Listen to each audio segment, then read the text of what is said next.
Hi everyone, welcome to Itsy Bitsy's live read from A Song to Remember, a Crescent City Wolf Pack novella by Carrie, Pulkinen. Chapter 1. Shane Anderson clutched the steering wheel and peeled out of the hotel parking lot, merging onto the highway and narrowing, avoiding a collision with a pickup truck. He jerked the wheel right, and the rumble of reflectors beneath his tires reminded him to focus on the road. What have those bloody witches done this time? Ricardo's voice over the phone had sounded frantic. He mumbled something about Cammy and blotching a spell to release Shane from their idiotic plan and passing out. They needed him there to complete the incarceration and keep Cammy from slipping into a magic-induced coma. Something was off, though, and skepticism clawed through his chest, his wolf growling a warning in his mind. If this was some kind of joke or their way of getting even after he'd left the band. Bloody hell, he'd met his fate bound tonight. Witches couldn't fathom the connection a werewolf felt when he'd met his soulmate. They probably thought they were being funny, dragging him out of bed and away from the woman he was meant to spend the rest of his life with. But if Cammy really was hurt, he had to help her. He'd do whatever he needed to and be done with the witches for good. Then he'd get his ass back to Becca and convince her the night they'd shared was the beginning of forever. He'd pack his bags and move to New Orleans tomorrow. Hell, he'd follow his fate bound anywhere. His whiff wouldn't have it any other way. Pulling into the apartment parking lot, he cut the engine and ran his hands across the worn leather of his saxophone case in the passenger seat. The brass nameplate felt cool against his fingers, and the engraving of his name had smoothed so much it barely registered on his skin. Looking into Becca's eyes tonight, every broken piece of his world converged, snapping back together. Her presence filled in blank spots, making him whole, and it all made sense now. Leaving his home in London, his dad disowning him so he couldn't go back, following a doomed relationship on a tour of the United States, being dumped in Florida, it had all led him to today, to his fate bound. He drummed his fingers on the sax case. New Orleans was the perfect place for him to settle down and open his music school. At least his mom would have been proud of him if she had still been here. A balmy Florida breeze mussed his hair as he climbed out of his Jeep and slammed the door. He hit the lock button on his key fob and jogged across the parking lot to Ricardo's apartment. As he lifted his hand to knock, the door swung open and Ricardo ushered him inside. A black candles illuminated the room in flickering firelight, and the overwhelming aroma of incense and herbs assaulted his nose, stinging his eyes. The furniture had been pushed against the walls, and a pentagram drawn in white powder took up most of the living room floor. Shane's heart thrummed, his wolf warning growl growing louder in his mind. What the hell's going on, mate? Where's Cammy? Regret flashed in Ricardo's eyes. I'm sorry, buddy. If you're not with us, you're a liability. Cammy stepped into the room wearing a black hooded robe. The moment she lifted her eyes toward Shane, a wall of magic slammed into him, knocking the breath from his lungs. He called on his wolf, his fight instinct kicking into high gear, and his body hummed with magic as he shifted form. Ears flat against his head, he bared his teeth and growled, cutting his gaze between Ricardo and Cammy. Ricardo squealed and jumped over the couch. You said he wouldn't be able to shift, Cam. Change him back. Give me a second. She fisted her hands and sprayed her fingers, sending another blast of dark magic toward Shane, neutralizing his own. A quivering sensation ran through his entire body as he lost hold of his wolf and transformed to human. What are you doing? Panic surged, a thrumming, a vibrating urgency sending his blood to liquid fire. He tried to run, but his muscles seized, the room pressing down on him, the unbearable heaviness bringing him to his knees. Cammy's eyes rolled back as a string of Latin words flowed from her blood-red lips, and dark magic pricked at Shane's skin, clawing at the base of his skull. He tried to stand, to get the hell out of there, but his body betrayed him. He was paralyzed, the pressure and pain making his stomach churn and his vision swim. Ricardo clutched his wrist, holding it against his chest as he dragged a cursed blade across Shane's forearm. Searing pain exploded across his skin, and blood dripped into a bowl before his wear magic sealed the wound. His wolf howled in his head, but Shane didn't need to be reminded of the consequences.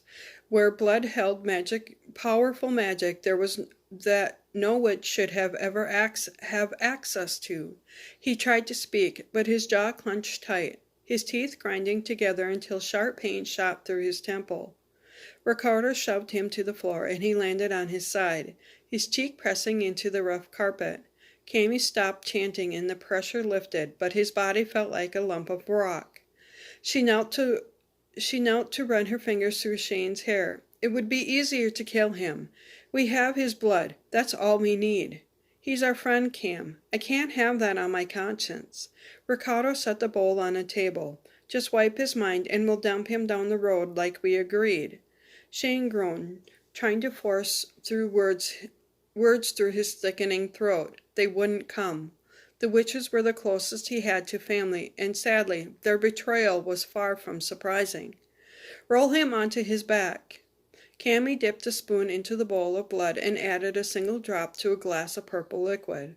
As soon as the drop hit the surface, the mixture flashed bright pink and steam rose from the container.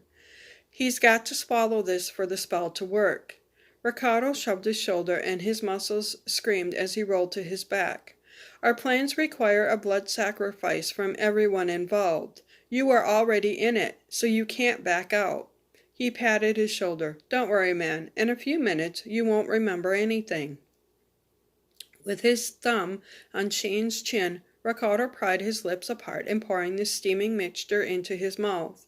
The sickly sweet liquid burned his tongue and the back of his throat, but he refused to swallow. These witches would not seal his memory, nor would he play a role in their black magic scheme. This paralyzing spell would wear off eventually, and then they'd pay. Ricardo looked at Cammy. He's not swallowing. The witch let out a dramatic sigh and bent over Shane, pinching his nose so he couldn't breathe.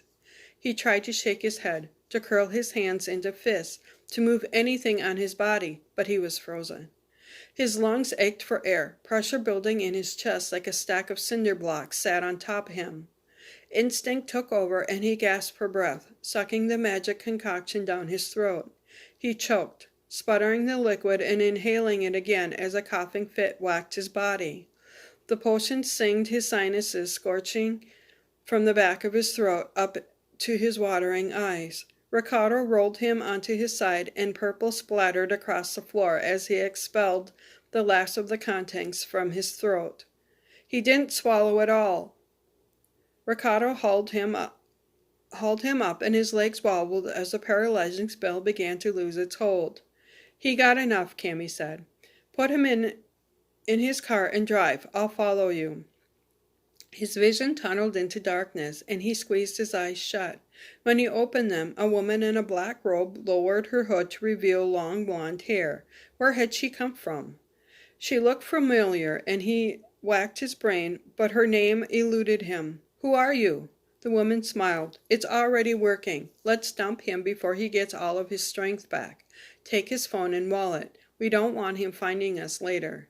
The man emptied his pockets and dragged him out the door. Shane tried to pull from his gas, but he stumbled, and the man shoved him into the back seat of a car. His muscles ached and his head spun as they sped down the highway. On a secluded section of road, the driver pulled over and hauled him out of the back seat, settling him behind the wheel. He took in the man's dark hair and eyes, and familiarity pricked in his mind. I know you, don't I? Not anymore. The man slammed the door and jogged toward a van. He watched as the van disappeared down the road, and he ran his hands over the leather steering wheel in front of him. He'd gotten in this car for a reason, but he couldn't recall what it was. He was going somewhere. He needed to see someone, but panic surged ice cold through his veins. A million thoughts danced around the outskirts of his memory, swirling it in a tornado of muddled perplexity, but he couldn't grab onto any of them. He didn't know where he was nor where he was going. Bloody hell, he didn't even know who he was. New Orleans. Through the jumbled, incomprehensible blankness of his mind, that was one name, a lighthouse in the fog, a beacon of hope. Whatever happened to his memory, he would find it in New Orleans. Chapter 2. 9 hours earlier.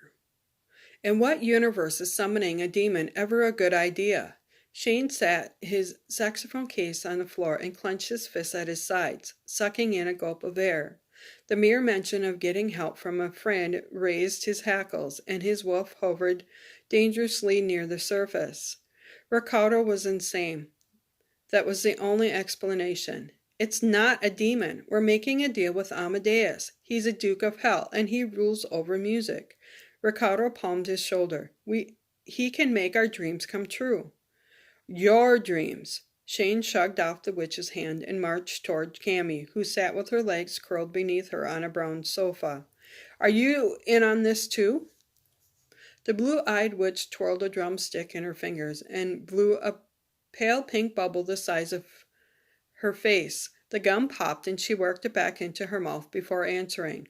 We're all in on this. The initial connection has been made. We have to finish the ritual beneath the full moon tomorrow night, and fame and fortune will be ours.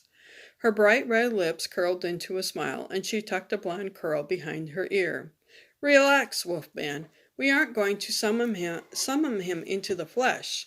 We'll bring him close enough to the surface for his energy to pass into us, and then we'll shut the gates. The gates. The witches were planning to open the gates of hell as casually as a barn door, and they didn't see a problem with it. How did you make the initial connection? How are we all in this already? Cammy glanced toward Ricardo and lifted one shoulder. It was just a bit of hair. Ricardo picked it up from the floor when you guys had your little bro date and got your hair cut together. You took my hair? He glared at the lead singer.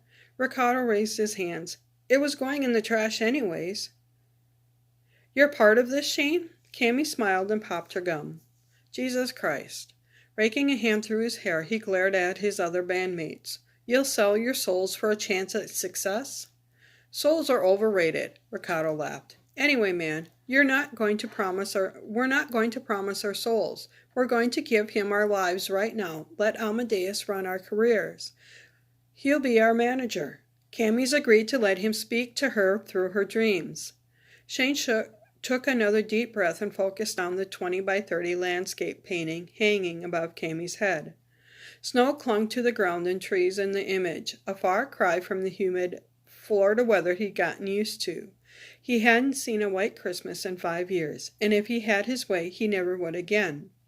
The kind of success his friends wanted would require touring, a different city every night, different weather, no stability. He'd been there, done that, and experienced the fallout when things didn't work out.